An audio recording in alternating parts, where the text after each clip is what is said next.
जब एक पति ने अपनी मृत पत्नी को अगले जन्म में पाने की जिद की, तब एक सिद्ध साधु ने गरुड़ पुराण का वह भयानक सत्य बताया कि मृत्यु के बाद आत्मा अपना अगला जीवन साथी कैसे चुनती है। गंगा नदी के पवित्र तट से कुछ ही दूरी पर बसे माधोपुर नामक एक संपन्न नगर में दिवाकर नाम का एक अत्यंत धनी व्यापारी रहा करता था। दिवाकर का व्यापार बहुत विशाल था और पूरे नगर में उसका बहुत मान सम्मान था। उसकी धर्मपत्नी का नाम अरुंधति था। अरुंधति साक्षात अन्नपूर्णा और त्याग की मूरत थी। वह सुबह सूरज उगने से पहले उठती, घर का सारा काम करती, तुलसी में जल चढ़ाती और घर के हर सदस्य का मौन रहकर ख्याल रखती। परंतु दिवाकर के पास अपनी पत्नी के लिए कभी दो पल का समय नहीं होता था। दिवाकर के लिए उसके व्यापार के आंकड़े, उसका रुतबा और उसके मित्र ही उसकी पूरी दुनिया थे। अरुंधति अक्सर रात के अंधेरे में दिवाकर की प्रतीक्षा करती रहती, लेकिन दिवाकर घर लौटकर या तो थक कर सो जाता या फिर अपने व्यापारिक उलझनों में ही उलझा रहता। वह अक्सर अरुंधति की छोटी छोटी गलतियों पर अत्यंत क्रोधित हो जाता और उसे अपमानित कर देता। तुम जैसी साधारण और अज्ञानी स्त्री मेरे इस रुतबे के लायक नहीं हो अरुंधति। तुम्हें केवल चूल्हा चौका ही आता है। तुम मेरे व्यापारिक मित्रों के सामने मेरे किसी काम की नहीं हो। दिवाकर अक्सर अहंकार में यह बातें कह देता था। अरुंधति चुपचाप अपने आंसू पी जाती और बिना कोई शिकायत किए अपने पति की सेवा में लगी रहती। उसने कभी अपने लिए कुछ नहीं मांगा, लेकिन नियति का पहिया जब घूमता है तो वह किसी का अहंकार या रुतबा नहीं देखता। एक दिन अचानक अरुंधति को एक भयंकर ज्वर ने घेर लिया। दिवाकर अपने एक बहुत बड़े व्यापारिक सौदे के लिए दूसरे नगर गया हुआ था। जब तक वह लौट कर आया तब तक बहुत देर हो चुकी थी। अरुंधति की सांसें टूट चुकी थीं। वह बिना कोई शिकायत किए अत्यंत खामोशी से इस संसार को अलविदा कह गई थी। अरुंधति के जाने के बाद दिवाकर का वह विशाल महल अचानक एक भयानक सन्नाटे और खालीपन में बदल गया। पहली बार दिवाकर को उस शून्य का एहसास हुआ जो अरुंधति के जाने से उसके जीवन में आ गया था। उसे याद आने लगा कि कैसे वह बिना कुछ कहे उसकी हर जरूरत पूरी करती थी। उसे अपनी वे सारी कड़वी बातें याद आने लगीं जो उसने उस निस्वार्थ स्त्री को कही थीं। दिवाकर रातों को उठ उठकर रोने लगा। उसका व्यापार, उसका पैसा उसे अब राख के समान लगने लगा था। वह अपराध बोध की भयंकर अग्नि में जल रहा था।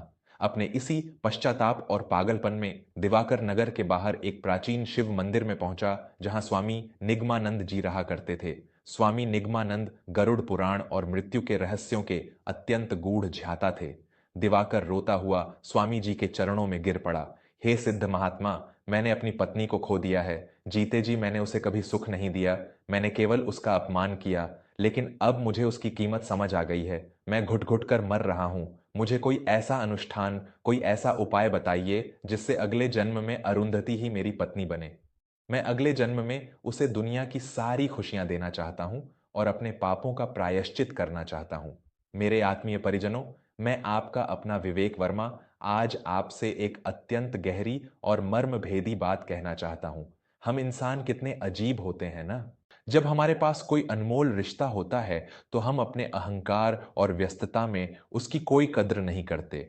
हम सोचते हैं कि वह इंसान कहीं नहीं जाएगा, लेकिन जब मृत्यु उस इंसान को हमसे हमेशा के लिए छीन लेती है तब हम रोते हैं और उसे वापस पाने की कामना करते हैं। समय बीत जाने के बाद का पश्चाताप इंसान को केवल जलाता है। क्या आपने भी जीवन में कभी अपनों को वह समय नहीं दिया जिसके वे हकदार थे? अगर आप भी यह मानते हैं कि रिश्तों की कद्र उनके जीते जी करनी चाहिए, तो कृपया आज ही हमारे इस परिवार वर्मा स्टोरीज से जुड़ें। मेरा आपसे हृदय से निवेदन है कि चैनल को अब भी सब्सक्राइब करें, क्योंकि आपका एक सब्सक्राइब हमें समाज की इन गहरी और सत्य भावनाओं को आप तक पहुंचाने का अटूट साहस देता है। कृपया पूरे भाव के साथ वर्मा स्टोरीज को सब्सक्राइब करें और इस आध्यात्मिक यात्रा में मेरे साथी बने। स्वामी निगमानंद ने दिवाकर को उठाते हुए एक अत्यंत गहरी और करुणा भरी दृष्टि से देखा। उठो दिवाकर, तुम्हारे आंसुओं में प्रायश्चित तो है, लेकिन तुम्हारे भीतर का स्वार्थ और अज्ञान अभी भी नहीं मरा है। तुम अब भी अरुंधति की आत्मा को अपने सुख और अपने प्रायश्चित के लिए बांधना चाहते हो। दिवाकर ने हाथ जोड़ते हुए कहा, मैं स्वार्थी नहीं हूं स्वामी जी, मैं सच में उससे प्रेम करता हूं। क्या गरुड़ पुराण में ऐसा कोई मार्ग नहीं है कि दो बिछड़ी हुई आत्माएं अगले जन्म में फिर से जीवन साथी बन सकें? मृत्यु के बाद आत्मा अपना अगला पति या पत्नी कैसे चुनती है? स्वामी निगमानंद ने एक गहरी सांस ली और अत्यंत रहस्यमयी व गंभीर वाणी में गरुड़ पुराण का वह सत्य बताना आरंभ किया, जिसे सुनकर दिवाकर की रूह कांप गई। दिवाकर, यह संसार एक माया है और रिश्ते इस माया के सबसे मजबूत धागे हैं। गरुड़ पुराण के अनुसार मृत्यु के पश्चात आत्मा का कोई जेंडर, कोई नाम या कोई रूप नहीं होता। मृत्यु के बाद कोई किसी का पति या पत्नी नहीं रहता, लेकिन एक आत्मा का अगला जन्म कहाँ होगा और उसका जीवन साथी कौन बनेगा, यह हमारी इच्छाओं से नहीं बल्कि अरणानुबंध यानी कर्मों के कर्ज से तय होता है। स्वामी जी ने अपनी बात को और विस्तार देते हुए कहा, गरुड़ पुराण में स्पष्ट बताया गया है कि अगले जन्म में एक मनुष्य को 3 प्रकार के जीवन साथी मिलते हैं और यह पूरी तरह से इस जन्म के कर्मों पर आधारित होता है। पहला होता है शत्रु जीवन साथी। यदि तुमने इस जन्म में अपने जीवन साथी पर अत्यंत अत्याचार किए हैं, उसका धन हड़पा है या उसे शारीरिक और मानसिक रूप से इतना प्रताड़ित किया है कि वह रोते रोते मरा है, तो वह आत्मा अपना प्रतिशोध लेने के लिए अगले जन्म में तुम्हारे ही जीवन साथी के रूप में जन्म लेती है। ऐसे पति पत्नी दिन रात एक दूसरे से लड़ते हैं, एक दूसरे का जीवन नरक बना देते हैं और सारी संपत्ति कोर्ट कचहरी और विवादों में नष्ट कर देते हैं। वे एक दूसरे को छोड़ने में भी असमर्थ होते हैं क्योंकि उनका वह पिछला कर्ज उन्हें बांधे रखता है। दिवाकर के पसीने छूटने लगे। उसने भयभीत होकर पूछा, और दूसरा प्रकार क्या है स्वामी जी? दूसरा होता है ऋणानुबंधी जीवन साथी। यह वह रिश्ता है जहां पिछले जन्म में तुमने किसी से कोई आर्थिक या भावनात्मक कर्ज लिया था और उसे चुका नहीं पाए। ऐसे लोग अगले जन्म में पति पत्नी बनते हैं। जब तक वह पुराना कर्ज बराबर नहीं हो जाता, तब तक वे साथ रहते हैं, और जैसे ही वह आरण समाप्त होता है, उनमें से या तो किसी एक की मृत्यु हो जाती है या वे एक दूसरे से हमेशा के लिए अलग हो जाते हैं। मेरे प्यारे दोस्तों, यह गरुड़ पुराण का वह परम और भयंकर सत्य है जो हमारी आंखें खोलने के लिए काफी है। हम सोचते हैं कि विवाह कोई स्वर्ग में तय होने वाली केवल एक सुंदर प्रेम कहानी है, लेकिन वास्तविकता यह है कि यह हमारे ही पिछले जन्मों के अधूरे कर्मों और कर्जों का एक खाता है। जब हम किसी के साथ बुरा करते हैं, तो प्रकृति हमें उसी इंसान के साथ अगले जन्म में बांध देती है, ताकि हम उस पीड़ा को खुद महसूस कर सकें। क्या आपको भी लगता है कि आपके जीवन में आने वाले लोग आपके कर्मों का ही परिणाम हैं? अगर गरुड़ पुराण का यह गूढ़ रहस्य आपको जीवन की वास्तविकता से जोड़ रहा है, तो मैं विवेक वर्मा आपसे पुनः हाथ जोड़कर विनती करता हूं कि अभी वर्मा स्टोरीज को सब्सक्राइब करें। आपके एक सब्सक्राइब करने से यह पवित्र ज्ञान लाखों भटके हुए परिवारों तक पहुंचेगा और लोगों को अपने रिश्तों को सुधारने की प्रेरणा देगा। कृपया वर्मा स्टोरीज को सब्सक्राइब करें और देखें कि अरुंधति की आत्मा के साथ दिवाकर का क्या संबंध बाकी था। स्वामी निगमानंद ने अपनी बात को पूर्ण करते हुए कहा, और तीसरा प्रकार होता है धर्म जीवन साथी। यह उन आत्माओं का मिलन होता है जिन्होंने पिछले जन्म में एक दूसरे का सम्मान किया हो, जिन्होंने साथ मिलकर निष्काम भाव से ईश्वर की भक्ति और समाज की भलाई की हो। ऐसी आत्माएं जब अगले जन्म में मिलती हैं, तो उनके बीच कोई स्वार्थ नहीं होता, केवल अगाध प्रेम और आध्यात्मिक उन्नति होती है। यही सबसे श्रेष्ठ और पवित्र मिलन है। दिवाकर की आंखों से अविरल आंसू बह रहे थे। तो स्वामी जी, क्या मैं और अरुंधति अगले जन्म में मिल सकते हैं? क्या मेरे प्रायश्चित का कोई मोल नहीं है? दिवाकर ने बिलखते हुए पूछा। स्वामी जी ने अत्यंत शांत लेकिन स्पष्ट शब्दों में कहा, नहीं दिवाकर, तुम अरुंधति को अगले जन्म में अपनी पत्नी के रूप में कभी नहीं पा सकोगे। यह सुनते ही दिवाकर के पैरों तले से जमीन खिसक गई। क्यों स्वामी जी, ऐसा क्यों? क्योंकि दिवाकर, तुमने अरुंधति को केवल एकांत, आंसू और अपमान दिया है। उसका तुम्हारे प्रति जो भी सेवा का आरण था, वह अपनी मृत्यु के साथ चुकाकर जा चुकी है। उसने कभी तुमसे कोई अपेक्षा नहीं की, इसलिए उसका तुम्हारे ऊपर कोई आण बाकी नहीं है। अब वह आत्मा पूर्ण रूप से स्वतंत्र है। गरुड़ पुराण कहता है कि जो आत्मा अर्ण मुक्त होकर शरीर त्यागती है वह उच्च लोकों की ओर प्रस्थान करती है। अगर तुम किसी अनुष्ठान या जिद से उसे अगले जन्म में पाना भी चाहोगे तो वह तुम्हारे पास शत्रु बनकर आएगी, क्योंकि तुमने उसे केवल पीड़ा दी है। क्या तुम अपनी पत्नी को अपने ही विनाश के लिए वापस बुलाना चाहते हो? दिवाकर का सारा स्वार्थ, उसका सारा अज्ञान उस एक क्षण में टूट कर बिखर गया। उसे समझ आ गया कि सच्चा प्रेम किसी को अपनी जिद के लिए बांधना नहीं, बल्कि उसे मुक्त कर देना होता है।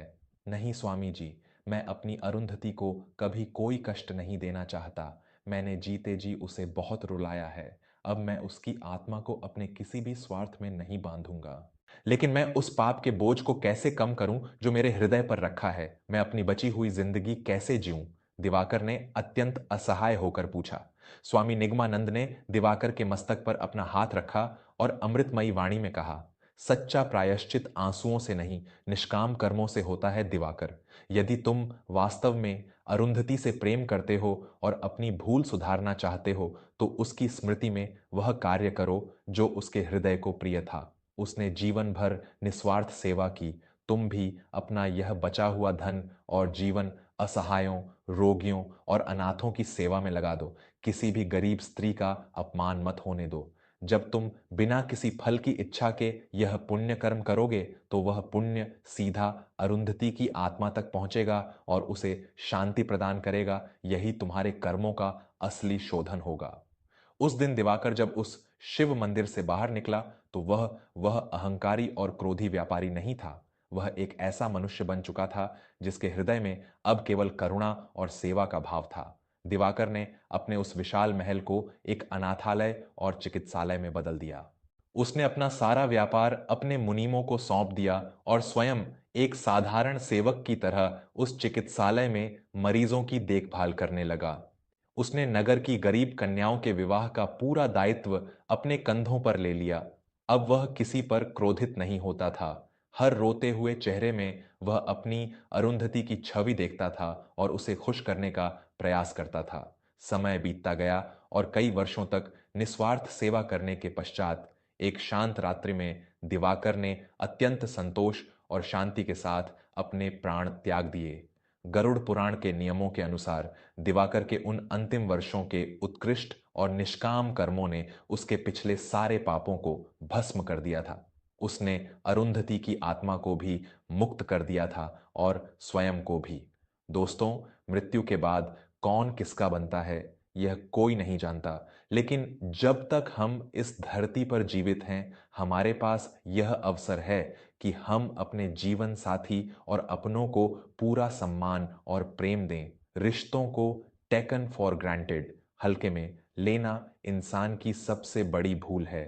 गरुड़ पुराण हमें यह कठोर चेतावनी देता है कि जो आंसू आप आज किसी को दे रहे हैं वही आंसू अगले जन्म में आपके लिए एक भयंकर सैलाब बनकर लौटेंगे। इसीलिए अगर आपके पास कोई ऐसा व्यक्ति है जो बिना शर्त आपकी परवाह करता है तो आज ही उसका सम्मान कीजिए, क्योंकि मृत्यु के बाद किसी भी प्रायश्चित से बीता हुआ समय और छूटा हुआ इंसान वापस नहीं आता। अगर दिवाकर की इस अत्यंत हृदय विदारक कहानी और गरुड़ पुराण के इस गूढ़ सत्य ने आपकी आत्मा को झकझोर कर रख दिया है और आपको रिश्तों की असली कीमत समझ में आई है, तो इस कहानी को केवल अपने तक सीमित न रखें।